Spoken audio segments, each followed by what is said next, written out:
Very refreshing good morning students. I hope आप सभी होंगे और सुरक्षित होंगे।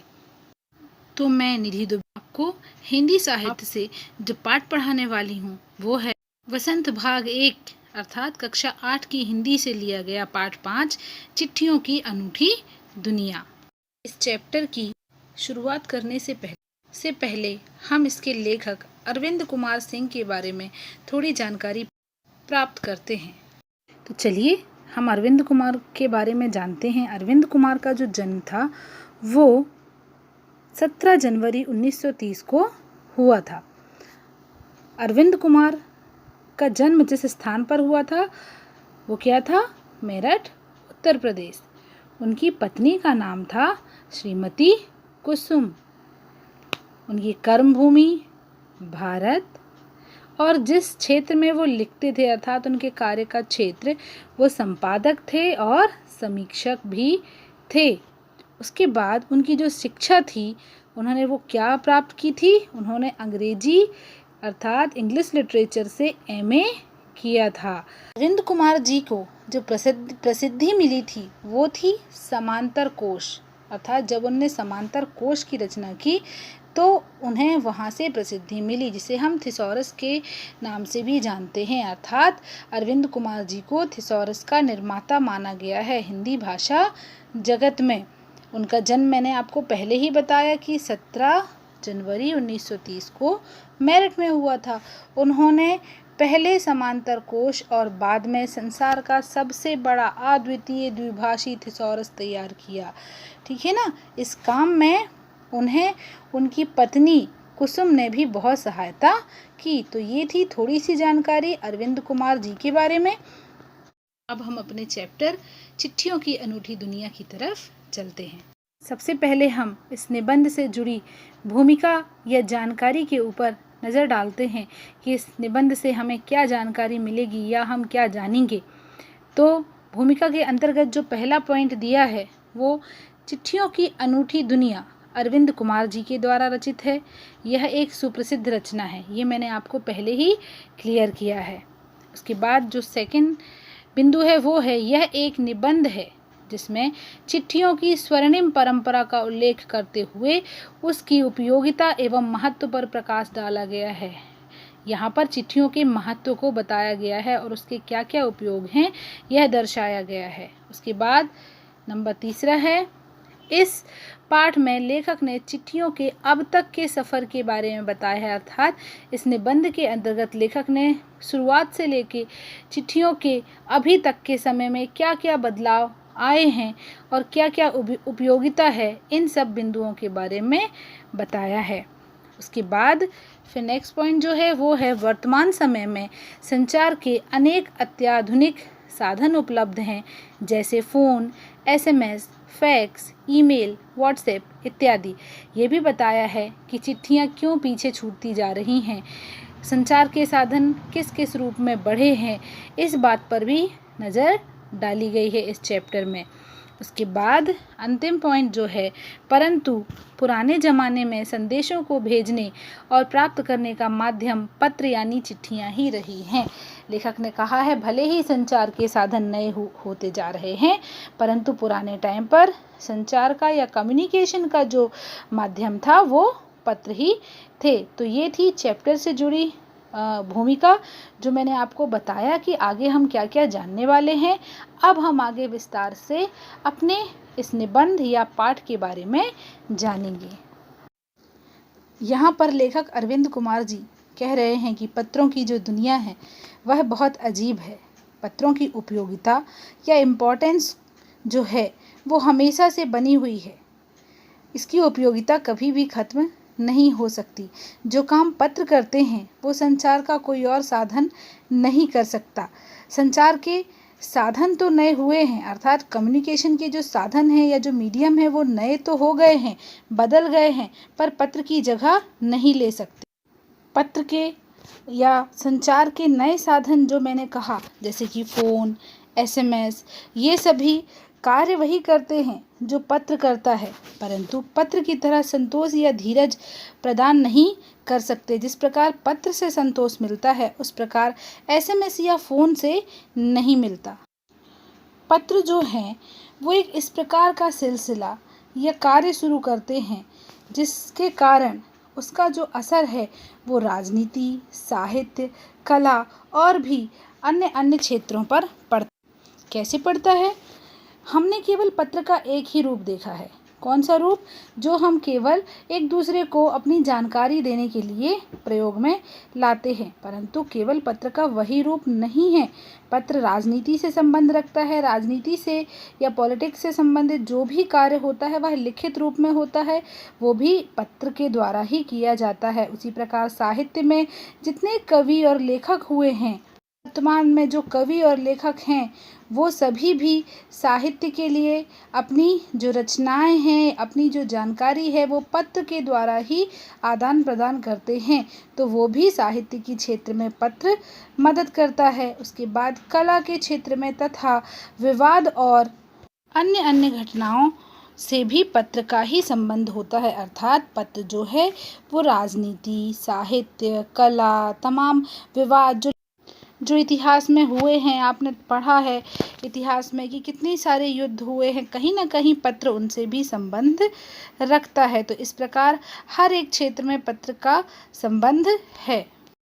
जबकि साहित्य के क्षेत्र में तो पत्र अधिक से अधिक महत्व रखता है। मानव सभ्यता के विकास में इन पत्रों ने अनूठी भूमिका निभाई है। अर्थात जैसे जैसे मानव का विकास हुआ है, पत्र ने अपनी एक अलग ही भूमिका निभाई है। किस प्रकार निभाई है? मनुष्य को जब अपनी जानकारी, चाहे वो जानकारी सुख से संबंध रखती हो, दुख से संबंध रखती हो, उनके कार्य से संबंधित हो, अपनी जानकारी पत्रों के द्वारा ही देती आए हैं। ये जो है ये भूमिका पत्रों की बहुत ही महत्वपूर्ण है मानव जीवन के लिए। पत्रों का जो भाव होता है वो भाव हर किसी के लिए एक सा ही होता है। अर्थात अगर वो पत्र खुशी के लिए लिखा गया है तो खुशी ही दर्शाएगा, चाहे वो कोई भी पढ़े। दुख के लिए लिखा गया है तो दुख ही दर्शाएगा। अर्थात पत्र का जो भाव है वह हर किसी के लिए एक होता है, परंतु जो पत्र के नाम हैं वो हर एक भाषा में अलग अलग नाम से जाना जाता है। तो चलिए हम देखते हैं अलग अलग भाषाओं में पत्र को किस किस नाम से जानते हैं।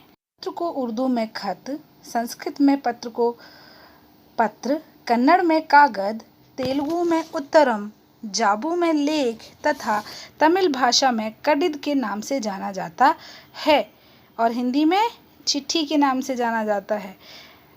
इसके अलावा पत्र क्या करता है? नाम तो पत्र के अलग अलग हो गए, पर पत्र जो काम करता है वो है यादों को सहेज कर रखना, मतलब संजो कर रखना या संभाल कर रखना। पत्र में जो यादें होती हैं ना, उसे हम संभाल के रख सकते हैं, लेकिन एसएमएस की यादों को नहीं रख सकते। क्यों? कि जो भाव हमें पत्र में समझ में आते हैं वो हमें एसएमएस में नहीं समझ आ सकते। इसमें किसी को कोई संदेह नहीं है। हर एक की अपनी पत्र लेखन कला है और हर एक के पत्रों का अपना दायरा है। अर्थात पत्र लेखन एक कला है। हर किसी का पत्र लिखने का अपना एक तरीका है, अपनी एक कला है। हाँ, वो पत्र जो औपचारिक और अनौपचारिक होते हैं उनका प्रारूप भले ही तय कर दिया हो, लेकिन प्रारूप के अंतर्गत भी हर किसी की पत्र लिखने की कला अलग अलग होती है। दुनिया भर में रोज करोड़ों, लाखों करोड़ों पत्र एक दूसरे के लिए लिखे जाते हैं और एक दूसरे के पते को तलाशते हैं। पत्र स्वयं नहीं तलाशते, जो पोस्टमैन या डाकिया होता है वो हमारे एड्रेस को या पता को तलाशता है जिस पते के लिए वो पत्र आए होते हैं। भारत में ही रोज 4.5 करोड़ चिट्ठियां डाक में डाली जाती हैं, जो साबित करती हैं कि पत्र कितनी अहमियत रखता है। अभी भी हम कहते हैं पत्र का कोई महत्व नहीं है, लेकिन आप भारत में डाली गई चिट्ठियों से 4.5 करोड़ चिट्ठियां जो रोज़ डाली जाती है उससे अंदाज लगा सकते हैं कि पत्र का महत्व अभी भी हमारे जीवन में कितना है या पत्र हमारी लाइफ में कितनी वैल्यू रखते हैं। पंडित जवाहरलाल नेहरू ने सन 1953 में यानी 1953 में सही ही कहा था कि हजारों सालों तक संचार का साधन केवल हरकारे रहेंगे। हरकारे मतलब रनर्स, जो भागकर खबर दिया करते थे चिट्ठियों के पहले के समय में, या फिर तेज घोड़े रहे। उसके बाद पहिए आए, अर्थात नेहरू जी ने पहले ही कहा था, कब कहा था कि 1953 में ये बात कही थी कि बहुत सालों तक, जब तक चिट्ठियां नहीं आएंगी या खत का समय नहीं आएगा, तब तक खबरें कौन देगा, जानकारी कौन देगा? हरकारे मतलब रनर्स, जो भागकर खबरें एक जगह से दूसरे स्थान पहुंचाया करते थे या जानकारी को एक स्थान से दूसरे स्थान तक भागकर पहुंचाते थे। अब आप ये अंदाज़ लगा सकते हैं कि अगर हमें जो खबर पहुंचानी है वो एक जगह से दूसरी जगह पर बहुत दूर दूर है वो जगह, तो कितना समय लगता रहा होगा उन हरकारों को या वो घोड़े जो खबर लेकर जाते थे। तो इससे हम अंदाज़ लगा सकते हैं कि एक खबर को पहुंचने में कितना समय लगता रहा होगा चिट्ठियों के समय के पहले। तो ये बात नेहरू जी ने कही थी कि खबर को पहुंचाने के लिए कई सालों तक हरकारे ही कार्य करेंगे।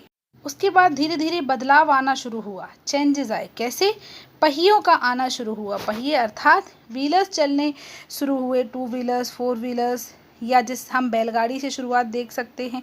तो थोड़ी जो खबर पहुंचाने की जो तरीका था वो थोड़ी सा तेज़ हुआ। उसके बाद फिर रेलवे आई तो थोड़ा और तेज़ हुआ। फिर तार से भारी बदलाव आया, स्पीड पोस्ट जिसको हम कहते हैं, इससे बहुत ज़्यादा बदलाव आया। हम अपनी खबरों को या जानकारियों को तार या स्पीड पोस्ट के जरिए जल्दी से जल्दी लोगों तक पहुंचा सकते थे।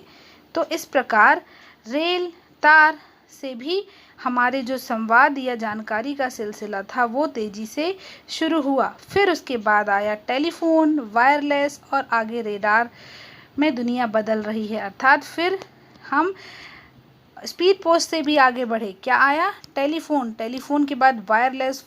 वायरलेस में क्या हुआ? जैसे कि फ़ोन, अर्थात टेलीफोन में भी हमें समय लगता था, एक टेलीफोन ही एक घर में हुआ करता था। पर जब वायरलेस या मोबाइल फ़ोन आए तो सभी के हाथों में अपने अपनी इन्फॉर्मेशन के लिए अपनी अपनी संचार का साधन उपस्थित है। हमें इंतज़ार करने की आवश्यकता नहीं। धीरे धीरे दुनिया आगे बढ़ी और रेडार तक अब पहुंच रही है। रेडार अर्थात एक प्रकार की सूक्ष्म तरंगें होती हैं जिसमें कि हमें नेटवर्क से कोई संबंधित प्रॉब्लम नहीं होती, हम आसानी से कम्युनिकेट कर सकते। अब जो पत्र लेखन है वो एक कला है, मैंने आपको पहले ही बताया। तो डाक व्यवस्था के सुधार के साथ पत्रों को सही दिशा देने के लिए विशेष प्रयास किए जा रहे हैं। अर्थात जो पोस्टल व्यवस्था है उसको तो सुधारा ही जा रहा है, साथ ही साथ पत्र को और अच्छी स्थान पर पहुंचाने के लिए, उसकी उपयोगिता दर्शाने के लिए बहुत सारे प्रयास किए जा रहे हैं। पत्र संस्कृति विकसित करने के लिए, पत्र के कल्चर को डेवलप करने के लिए क्या किया गया? स्कूली पाठ्यक्रम अर्थात स्कूल के सिलेबस में भी पत्र लेखन को स्थान मिला। आप भी देखते हैं आपकी हिंदी व्याकरण में पत्र लेखन एक पाठ होता ही होता है। अर्थात पत्र लेखन की उपयोगिता को बढ़ाने के लिए स्कूली सिलेबस या पाठ्यक्रम में पत्र लेखन को शामिल किया गया। भारत ही नहीं, दुनिया के कई देशों में प्रयास चल रहे हैं और विश्व डाक संघ ने अपनी ओर से भी काफ़ी प्रयास किए हैं। भारत ही नहीं और भी अलग अलग देशों में भी ये प्रयास किया जा रहा है। साथ ही साथ विश्व डाक संघ जो है वो भी अपनी तरफ से प्रयास कर रहा है। विश्व डाक संघ ने क्या किया? 16 वर्ष से जो कम आयु के बच्चे हैं उनके लिए पत्र लेखन प्रतियोगिता शुरू की। ये पत्र लेखन प्रतियोगिता कब से चल रही है? सन 1972 अर्थात 1972 से चल रही है। यही सही है कि खास तौर पर बड़े शहरों और महानगरों में संचार साधनों के तेज विकास तथा अन्य कारणों से पत्रों की आवाजाही प्रभावित हुई है। यहाँ पर लेखक कह रहे हैं कि बड़े बड़े शहरों या महानगरों में संचार के साधन बहुत अधिक डेवलप हुए हैं। इसकी वजह से पत्रों की जो उपयोगिता है या आवाजाही है या लेन देन है वो प्रभावित हुई है। परंतु अभी भी जो गांव हैं या जो पिछले क्षेत्र हैं वहाँ पर पत्रों की या चिट्ठियों की उपयोगिता है। फैक्स, ईमेल, टेलीफोन तथा मोबाइल ने चिट्ठियों की तेजी को रोका है, पर व्यापारिक डाक की संख्या लगातार बढ़ रही है। कहने का मतलब है जो हम नॉर्मली इन्फॉर्मेशन या जानकारी एक दूसरे को पहुंचाते थे अपनी लाइफ से संबंधित या अपने जीवन से संबंधित, वो तो फैक्स, ईमेल और टेलीफोन तथा मोबाइल ने प्रभावित की है। हम उसके लिए चिट्ठियों का प्रयोग नहीं करते हैं क्योंकि चिट्ठियों में समय बहुत लगेगा। हम उसके लिए फैक्स, ईमेल, टेलीफोन तथा मोबाइल का ही प्रयोग करते हैं। इसलिए यहाँ पर तो चिट्ठियों की तेजी या उपयोगिता कम हुई है, परंतु व्यापारिक डाक की संख्या लगातार बढ़ रही है। अर्थात जो बिजनेस से संबंधित हैं, जो ऑफिशियली या जो कार्य से संबंधित हैं, वो डाक जो है या वो जो पत्र हैं उनकी संख्या लगातार बढ़ रही है। जैसे कि अगर आपको कोई जॉब लेटर आएगा तो वो आपको मेल तो जो है वो आएगा ही आएगा, रिटर्न में या लिखित रूप में भी आपके पास वो लेटर आएगा। अर्थात वो भी एक प्रकार का पत्र ही है। वो कैसा पत्र हुआ? ऑफिशियली पत्र हुआ। अर्थात भले ही दैनिक जीवन में चिट्ठियों की उपयोगिता कम है, परंतु व्यापारिक डाक की संख्या लगातार बढ़ रही है। आगे कहा जा रहा है कि पत्रों का जहाँ तक सवाल है तो हर किसी ने लिखा है। हाँ, हमने भी लिखा है, आपने भी लिखा है, आप लोगों ने भी लिखा है ना। जैसे कि आप स्कूल के ही सिलेबस में जो पत्र है वो ही लिखेंगे तो वो भी एक पत्र लेखन ही हुआ ना। इसका मतलब कोई भी पत्र लेखन से या चिट्ठी लिखने से अछूता नहीं है। हर किसी ने कभी न कभी कहीं न कहीं पत्र लिखा ही है। फिर अगर लिखा नहीं है तो बेसब्री से जिसने लिखा है या जो भेज रहा है उसका इंतज़ार तो किया ही किया है। अर्थात अगर लिखा नहीं तो इंतज़ार तो हमने किया ही है। हमारे सैनिक तो पत्रों का जिस उत्सुकता से इंतज़ार करते हैं उसकी कोई मिसाल ही नहीं होगी। सैनिक मतलब जो बॉर्डर पर हैं, जहाँ पर चिट्ठी के अलावा और कोई संचार या कम्युनिकेशन का माध्यम नहीं है, वहाँ पर सैनिकों को चिट्ठियों की बहुत ही उत्सुकता होती है कि कब जो हमने पत्र लिखा है उसका जवाब हमें मिलेगा, अपने परिवार की जानकारी के लिए, अपने बच्चों और अपने घर की जानकारी के लिए। उसके बाद एक दौर था जब लोग पत्रों का महीनों इंतजार करते थे, पर अब वह बात नहीं। पहले जब पत्र की उपयोगिता बहुत अधिक थी, संचार के साधन इतने डेवलप नहीं थे, उस समय पत्र लिखने के बाद लोग महीने महीने भर इंतजार करते थे अपने उस पत्र के जवाब का। और वो इंतजार भी एक अच्छा इंतजार होता था, वो भी हमारे साथ यादों के रूप में है। परिवहन साधनों के विकास से दूरी बहुत घटा दी है। पहले लोगों के लिए संचार का इकलौता साधन चिट्ठी ही थी, पर आज और भी साधन विकसित हो चुके हैं। जैसे ही ट्रांसपोर्ट जो साधन है वो डेवलप हुए तो क्या हुआ, लोगों के बीच की जो दूरियां हैं वो तो घट गई। लोग जल्दी जल्दी एक दूसरे के पास चले जाते हैं, तो चिट्ठी लिखने की ज़रूरत ही नहीं है। लोग आमने सामने से मिल लेते हैं। संचार के साधन और परिवहन के साधनों के कारण चिट्ठी की उपयोगिता तो कम हुई है, परंतु पहले के समय पर इसकी उपयोगिता बहुत अधिक थी। आज भी ऐसे बहुत से लोग हैं जिन्होंने अपने पुरखों अर्थात पूर्वजों के चिट्ठियों और खतों को बड़े संभाल कर रखा हुआ है, इस प्रकार जैसे कि कोई खजाना हो या कोई प्रॉपर्टी हो। फिर इसके अलावा बड़े बड़े लेखक, पत्रकारों, उद्यमी, कवि, प्रशासक, सन्यासी या किसान, इनकी पत्र रचनाएं अपने आप में एक अनुसंधान का विषय है, अर्थात खोज का विषय है। बहुत बड़े बड़े जो लेखक हैं, पत्रकार हैं, उद्यमी अर्थात जो बिजनेसमैन हैं, कवि हैं, सन्यासी हैं, किसान हैं, इन लोगों ने अनेक अनेक पत्र लिखे हैं एक दूसरे के लिए, जो कि एक खोज के लिए रखे जा सकते हैं, एक अनुसंधान का विषय है। अगर आज जैसे संचार साधन पहले होते जैसे कि अब हो गए हैं, तो पंडित नेहरू ने जो अपनी बेटी इंदिरा गांधी के लिए पत्र लिखा था वो पत्र होता ही नहीं। क्यों नहीं होता? क्योंकि फ़ोन कर लेते। फ़ोन ना होने के कारण उन्होंने अपनी पुत्री के लिए पत्र लिखा। आपने वो पाठ पढ़ा होगा, पिता का पत्र पुत्री के नाम। वो जो पाठ है वो एक सच्चा पत्र है जो नेहरू जी ने अपनी पुत्री के लिए लिखा था। करोड़ों लोगों को प्रेरणा देता है वो पत्र, जो भी पढ़ते हैं वो प्रेरणादायक है। लोगों को पढ़ने के बाद लोग उससे उस पत्र से प्रेरणा लेते हैं। पत्रों को तो आप सहेज कर रख सकते हैं, पर क्या एसएमएस को रख सकते हैं? सही बात है, पत्र तो हम रख सकते हैं, हम उसको फ्रेम करा लेते हैं या फिर अच्छी तरीके से व्यवस्थित रूप से रख लेते हैं, पर एसएमएस क्या होते हैं? फ़ोन ख़राब हुआ या कुछ फॉर्मेट हुआ और हमारे वो एसएमएस गए, बहुत दिक्कत होती है उन्हें संभाल कर रखने के लिए। इसलिए पत्र जो, और कहीं ना कहीं पत्र हमारे भाव, हमारी फीलिंग से जुड़े होते हैं। सबसे बड़ी बात उसमें जो लिखावट होती है उस व्यक्ति की होती है जिससे हम जुड़े होते हैं, तो उसकी जो भाव हैं वो अलग ही होते हैं। पत्रों को सहेज कर रख सकते हैं। भारत में ऐसी बहुत महान महान हस्तियां हैं जिनके पत्रों को धरोहर या यादगार के रूप में रखा जाता है। इन महान हस्तियों की श्रेणी में राष्ट्रपिता महात्मा गांधी को सबसे आगे रखा जाता है। दुनिया के तमाम संग्रहालय जानी मानी हस्तियों के पत्र का अनूठा संकलन है, अर्थात दुनिया के बहुत बड़े बड़े संग्रहालय या लाइब्रेरियां हैं जहां पर इन महान हस्तियों के पत्र को इकट्ठा करके रखा गया है, जो कि अनूठा है अपने आप में या आकर्षक है। तमाम पत्र देश, काल और समाज को जानने समझने का असली पैमाना है। इन पत्रों के द्वारा क्या होता है, मान लो महात्मा गांधी या नेहरू जी का कोई पत्र है तो हम उस समय देश की कंडीशन, देश के समय को समझ सकते हैं उनके पत्रों के द्वारा। असलियत में जो उस समय की कंडीशन थी उनके बारे में जान सकते हैं। भारत में आज़ादी के पहले महासंग्राम के दिनों में जो कुछ अंग्रेज अफसरों ने अपने परिवार वालों के लिए खत लिखे थे, उससे भी जानकारी मिलती है कि उस पहले महासंग्राम के समय देश की हालत क्या थी और अंग्रेज अपने परिवारजनों को कैसी जानकारियां दिया करते थे। अंग्रेज को पत्र में लिखे वे आगे चलकर बहुत महत्व की पुस्तक बन गए। जो भी पत्र अंग्रेजों ने लिखे थे अपने परिवारजनों के लिए, उनको भी पुस्तकों का रूप दिया गया। इन पत्रों ने साबित किया कि यह संग्राम कितनी जमीनी मजबूती लिए हुए था, अर्थात उस समय की जो स्थिति थी उनके बारे में उन पत्रों से हमें पता चलता है। महात्मा गांधी के पास दुनिया भर से तमाम पत्र केवल महात्मा गांधी इंडिया लिखे आते थे, अर्थात और कोई एड्रेस की ज़रूरत पड़ती ही नहीं थी। केवल महात्मा गांधी इंडिया लिखकर ही सारी दुनिया से लोग उन्हें पत्र भेज दिया करते थे और वो उनके पास पहुंच जाते थे। आज़ादी के आंदोलन की कई अन्य दिग्गज हस्तियों के साथ भी ऐसा ही था।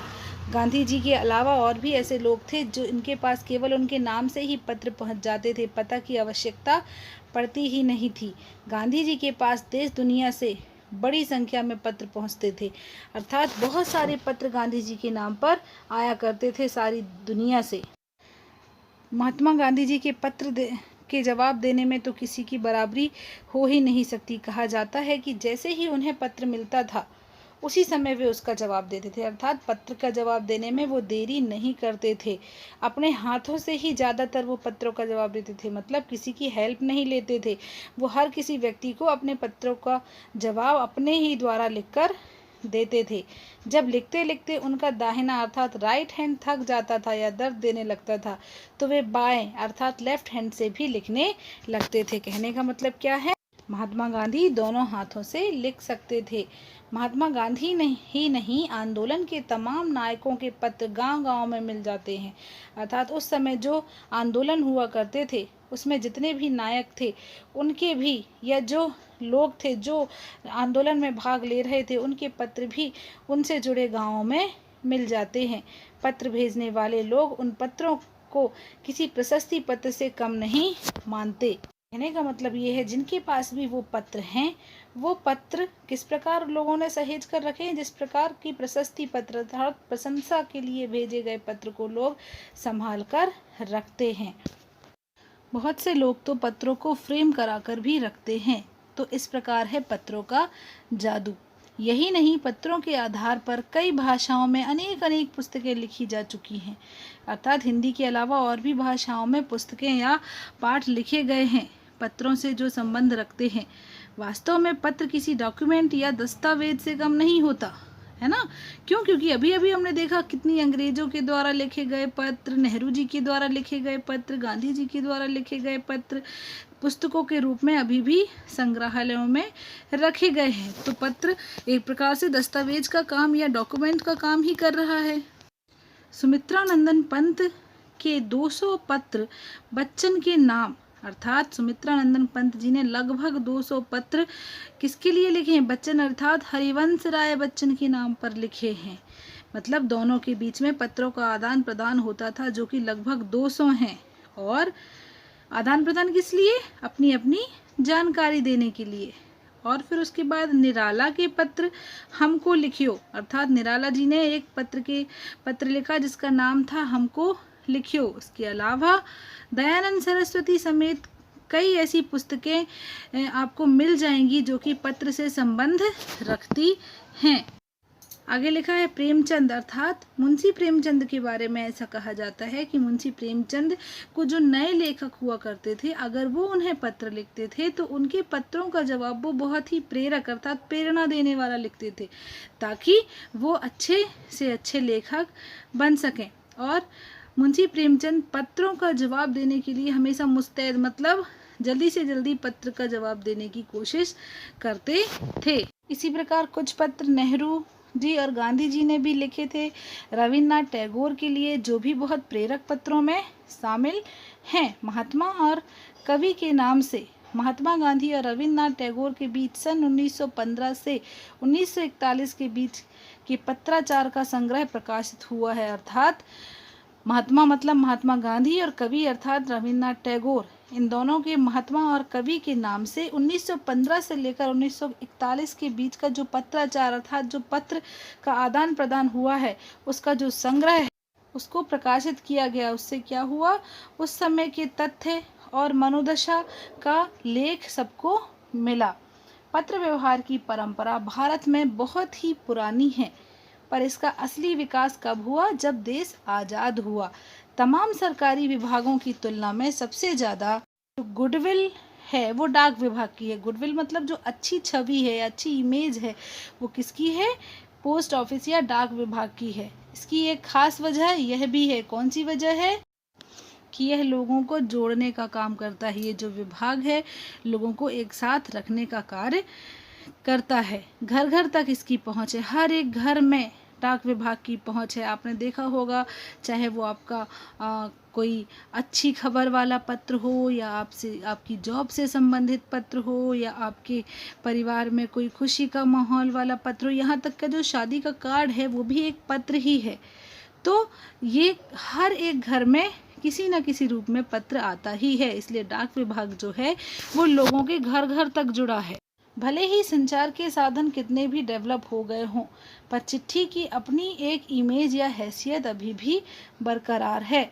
शहरी इलाकों में आलीशान हवेलियां हों या फिर झोपड़पट्टियों में रह रहे लोग, दुर्गम जंगलों से घिरे गांव हों या फिर बर्फबारी के बीच जी रहे पहाड़ी लोग, समुद्र तट पर रह रहे मछुआरे हों या फिर रेगिस्तान की ढाणियों में रह रहे लोग, आज भी खतों का ही सबसे अधिक बेसब्री से इंतजार करते हैं। कहने का मतलब ये है कि देश के किसी भी कोने में लोग रहते हों, चाहे वो शहर में महल में रह रहे हों या छोटे घर में रह रहे हों या जंगल में या पहाड़ों में या समुद्र के किनारे या रेगिस्तान में, पर हर एक व्यक्ति को खत का इंतजार होता है। एक दो नहीं, करोड़ों लोग इस सेवा से जुड़े हुए हैं। करोड़ों लोग पत्र का इंतजार करते हैं, डाकघर तक अपने पत्र को लेने पहुंचते हैं। अर्थात डाकघर जो है एक बहुआयामी भूमिका रखता है, अर्थात बहुत प्रकार के आयामों से हमें जोड़कर रखता है। अच्छी खबर हो, बुरी खबर हो, जानकारी हो, या फिर हमारे किसी भी कार्य से जुड़े हुए खत हों, मनी ऑर्डर हों, ये सब हमें डाकघर से ही प्राप्त होते हैं। इसलिए बहुआयामी भूमिका डाकघर की हमारे लिए है। दूर देहात अर्थात ऐसे गांव जहां पर अभी भी बच्चे काम करने के लिए बाहर जाते हैं, उन घरों में खतों का इंतजार या मनी ऑर्डर का इंतजार किया जाता है। मनी ऑर्डर क्या, जो लोग जहां काम करने गए हैं वहां से पैसे पोस्ट के द्वारा भेजते हैं, उन मनी ऑर्डर का इंतज़ार किया जाता है कि कब वो आएगा और हमारे घर में खाना बनेगा। ऐसे ऐसे गांव भी हैं। अर्थात ऐसे गांवों में जो डाकिया या पोस्टमैन होता है, उन्हें देवदूत अर्थात भगवान के द्वारा भेजा गया दूत माना जाता है कि वो हमारे लिए पैसे लेकर आएगा और हमारे घर में खाना बनेगा। तो आप यहाँ समझ ही गए होंगे कि पत्र किस किस रूप में हमारे जीवन में महत्व रखता है। यहाँ ये पाठ चिट्ठियों की अनूठी दुनिया समाप्त होती है। आई होप आप सभी को समझ में आया होगा, पत्र के बारे में जानकारी पाकर अच्छा लगा होगा। धन्यवाद। अगर ये वीडियो आप सभी को अच्छा लगा तो प्लीज़ लाइक करिए, कमेंट करिए, ज़्यादा से ज़्यादा शेयर करिए, और मेरे सब्सक्राइबर नहीं हैं तो सब्सक्राइब करिए। Thanks for watching.